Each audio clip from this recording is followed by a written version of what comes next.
जय हिंद दोस्तों, आप सभी का मेरे यूट्यूब चैनल में हार्दिक स्वागत है। तो आज इस सेशन में बात करेंगे गुलाम वंश के सबसे पहले संस्थापक और दिल्ली सल्तनत पे जो सबसे पहले गद्दी पे बैठा था उसकी बात करेंगे।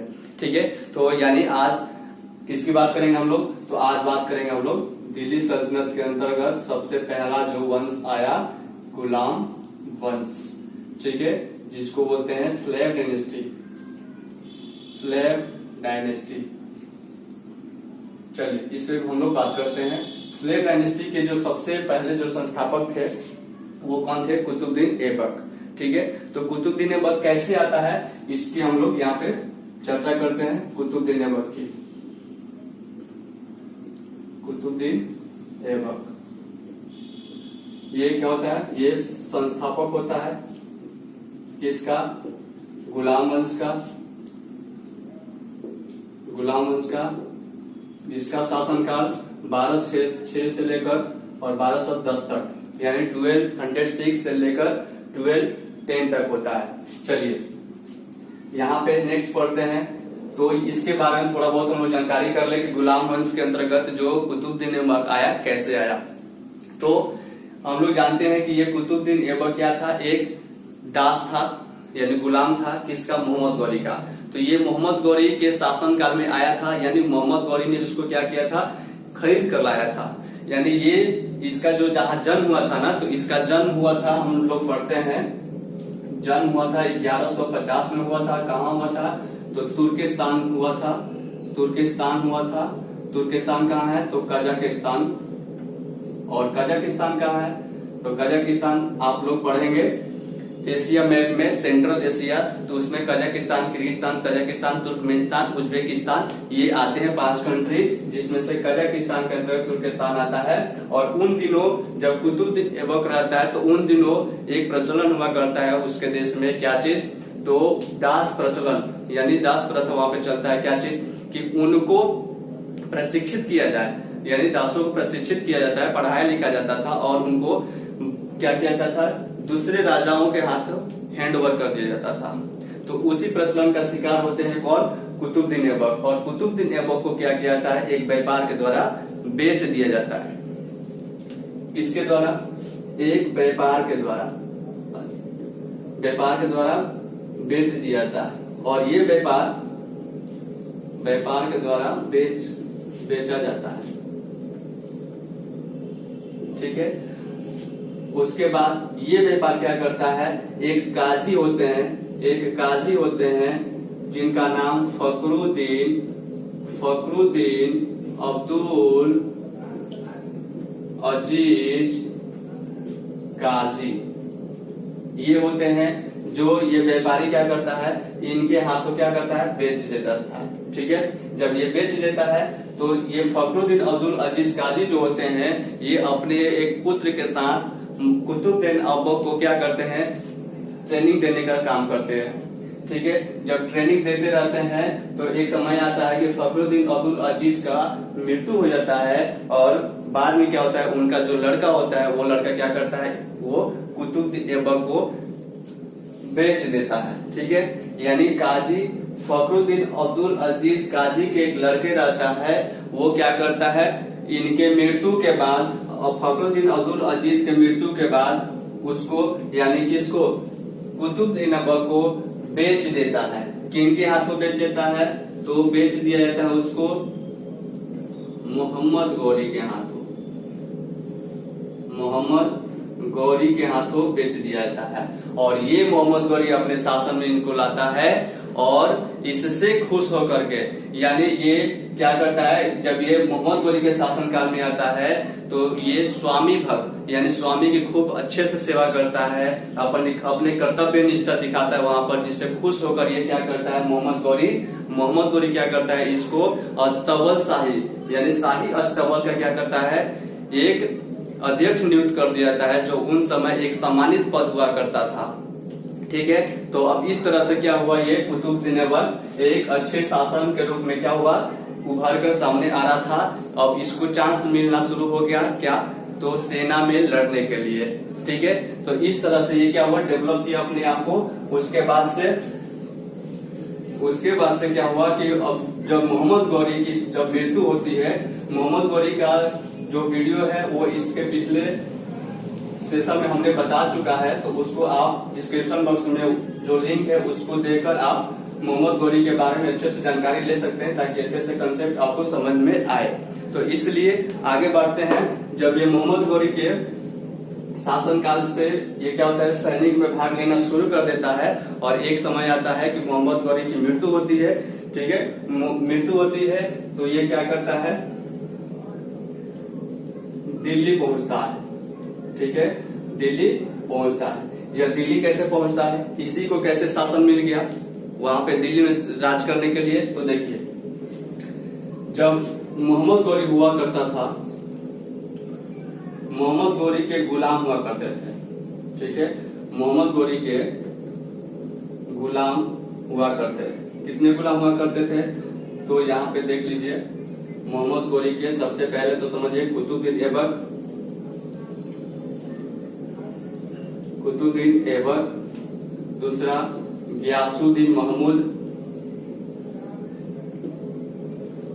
गियासुद्दीन महमूद, तीसरा याल्दोज और कुबाचा। ठीक है, ये चार होते हैं गुलाम उससे, जिसमें से ये कुतुबुद्दीन ऐबक एक क्या होता है, मोहम्मद गौरी के शासनकाल में ये अध्यक्ष का पद पाता है। और जब ये मोहम्मद गौरी की मृत्यु होता है तो ये कुतुबुद्दीन ऐबक उनके पुत्री से शादी करके, किसके, मोहम्मद गौरी के पुत्री से शादी करके, और इसके जीते हुए यानी मोहम्मद गौरी जो तराइन का द्वितीय युद्ध है उसमें मोहम्मद पृथ्वीराज चौहान को हराकर वो क्या किया था, कब्जा किया था दिल्ली वाले क्षेत्र पे। तो वो क्या करता है, गिफ्ट के रूप में ये इसको मिलता है। ठीक है, दिल्ली, और इस तरह से वो क्या होता है, दिल्ली पे आता है कब, 25 जून 1206, यानी 25 जून 1206। ये वाला जो एरिया है ना, ये वाला जो भाग है ना, इसको अच्छे से ध्यान में रखिएगा कि इसको मोहम्मद गौरी के जो गुलाम कुतुबुद्दीन ऐबक, गियासुद्दीन महमूद, याल्दोज और कुबाचा। ठीक है, ये थोड़ा अच्छे से फिगर याद रखिएगा ताकि आगे इसका काम है। चलिए इसको याद कर लीजिएगा, इसके गुलाम। चलिए यहाँ पे देखते हैं मोहम्मद गौरी के गुलाम, ये गद्दी पर फाइनली कब आता है, 25 जून 1206 में। चलिए देखते हैं ये अपने शासनकाल में क्या करता है। अपने शासनकाल में ये 2.5 दिन का झोपड़ा, 2.5 दिन का झोपड़ा जो अजमेर में है उसको बनाता है, 2.5 दिन का झोपड़ा। उसके बाद इसको लाख बक्स भी कहा जाता था, लाख बक्स भी कहा जाता था, हातिम ताई भी कहा जाता था, हातिम ताई भी कहा जाता था। अब इनको देखिए, लाख बक्स और हातिम ताई क्यों कहा जाता था, क्योंकि ये अपने शासन काल में बहुत से दान दिए करते थे ये।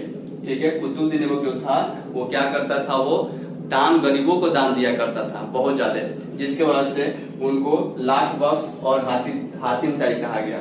इसको कुरान की सभी पृष्ठें याद थी, यानी कुरान बहुत अच्छे से इसको याद था, इसलिए इसको कुरान बक्स भी कहा जाता है, कुरान बक्स भी कहा जाता है। ठीक है, नेक्स्ट इसके गुरु कौन थे, बख्तियार काकी, बख्तियार काकी। बख्तियार काकी के याद में ही कुतुब मीनार का निर्माण करवाया। ठीक है, बख्तियार काकी कौन थे, इसके गुरु थे।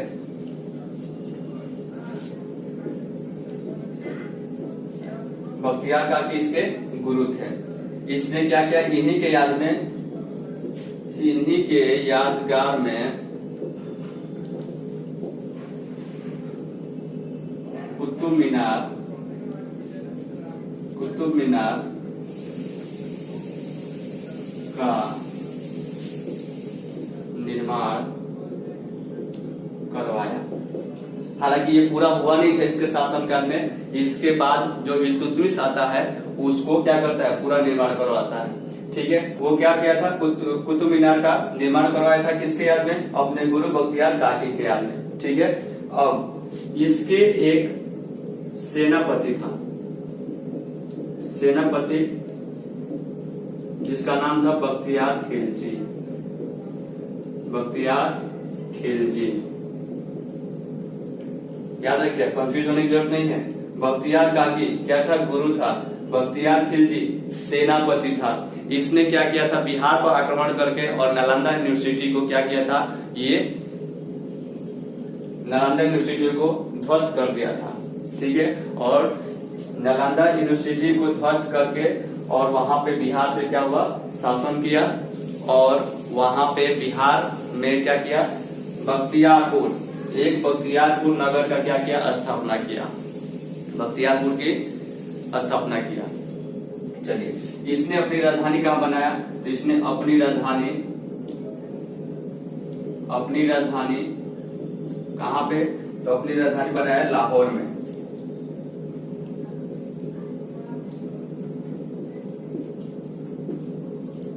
अपनी राजधानी कहां बनाया, लाहौर में।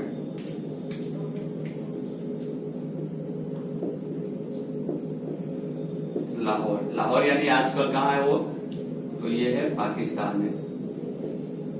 चलिए, इतना बात समझ में आ गया। चलिए आगे बढ़ते हैं।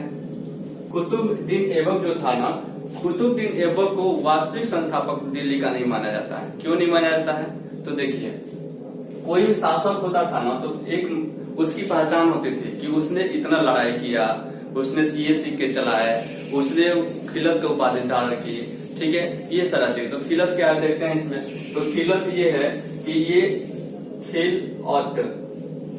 खिलत क्या उपाधि नहीं पाया था। ठीक है, नहीं पाया था। कि खिलत क्या होता है, तो खिलत एक प्रमाण हुआ करता है। ठीक है, यानी किसी भी शासक, यानी एक शासक होने का ये क्या है, प्रमाण होता है। ठीक है, तो इसने खिलत का उपाधि धारण नहीं किया था, इसलिए इसको योग्य शासक के रूप में नहीं देखा जाएगा। नेक्स्ट, इसने खुतबा नहीं पढ़ाया था। ठीक है, यानी खुतबा नहीं जारी किया था।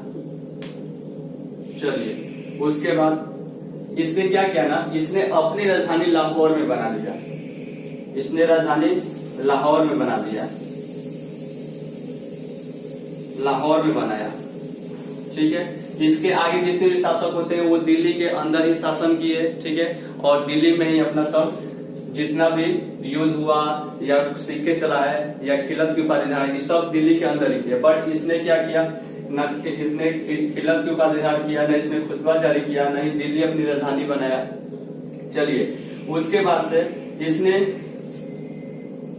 कोई सिक्का नहीं चलाया। ठीक है, कोई सिक्का नहीं चलाया जिसे पता चले कि हाँ इस राजा ने एक सिक्का, इस मतलब इतिहास में हम लोग पढ़े तो ये सिक्का चलाया था, ऐसा कुछ कोई चीज नहीं था। चलिए, इसने कोई लड़ाई नहीं लड़ा था, कोई लड़ाई नहीं लड़ा था। यानी इतना सारा चीज होने के न होने के लिए हम लोग एक रीजन के रूप में पढ़ते हैं कि जो कुतुबुद्दीन ऐबक था वो दिल्ली का वास्तविक संस्थापक नहीं माना जाता है। ठीक है, चलिए, उसके बाद से ये हो गया कुतुबुद्दीन ऐबक के बारे में। और इसकी जो मृत्यु होती है, चलिए ये तो रीजन हो गया कि शासक क्यों नहीं माना जाता है।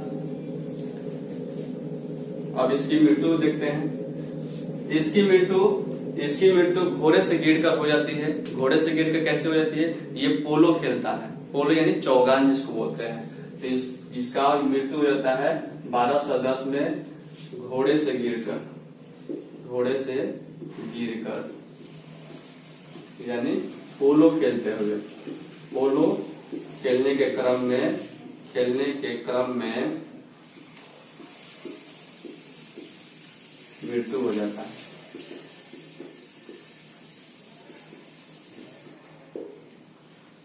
विद्यार्थीगण, आप इसको अच्छे से याद रखिएगा। मैं किसी चीज को दोबारा 3 बार 4 बार इसलिए बोलता हूं ताकि आप मेरे साथ आप उसको रिपीट कर सके और जल्दी से याद हो जाए। किसी चीज को आप रिपीट करते हो ना तो बहुत जल्दी से याद हो जाता है। इसलिए आप देखे होंगे कि मैं एक ही चीज को 2 बार 3 बार 4 बार बोलता रहता हूँ, ठीक है। तो आप मेरे साथ दोहराएंगे तो बहुत अच्छे से क्या होगा, याद हो जाएगा। चलिए, ये पोलो खेलने के क्रम में क्या होता है, इसकी मृत्यु हो जाती है। हम लोगों ने मृत्यु इसका कुतुब ऐबक का देख लिए। ये यहाँ पे ये क्वेश्चन देख लीजिएगा, ये पोलो जो है ना एक तरह का खेल होता है, ठीक है। यहाँ पे पूछ लिया जाता है कि पोलो में कितने खिलाड़ी होते हैं, ठीक है। पोलो में कितने खिलाड़ी होते हैं, तो इसमें कुछ ज्यादा नहीं रटना है, सीधा सा देखना है कि कितना वर्ड है। तो 1 वर्ड है, 2 वर्ड है, 3 है, 4 है, इसमें 4 खिलाड़ी होते हैं, ठीक है। ये ट्रिक अपना लेना है। या इससे दूसरा ट्रिक भी लगा सकते हैं। पोलो ऐसे लिखा जाता है, प ओम की मात्रा, ल ओ की मात्रा। तो इसको हटा देते हैं तो देखिए, तो यानी इसको सिर्फ निकालते हैं तो देखिए, तो ये जो प है वो 4 की तरह है या नहीं, है ना। तो यानी इस पोलो से आप हिंदी लिख कर भी और उससे खिलाड़ी का पता लगा सकते हैं, या इसका मीनिंग पे चलकर आप इसको पता लगा सकते हैं। ये खिलाड़ी का पूछ सकता है, तो इसको ध्यान रखिएगा।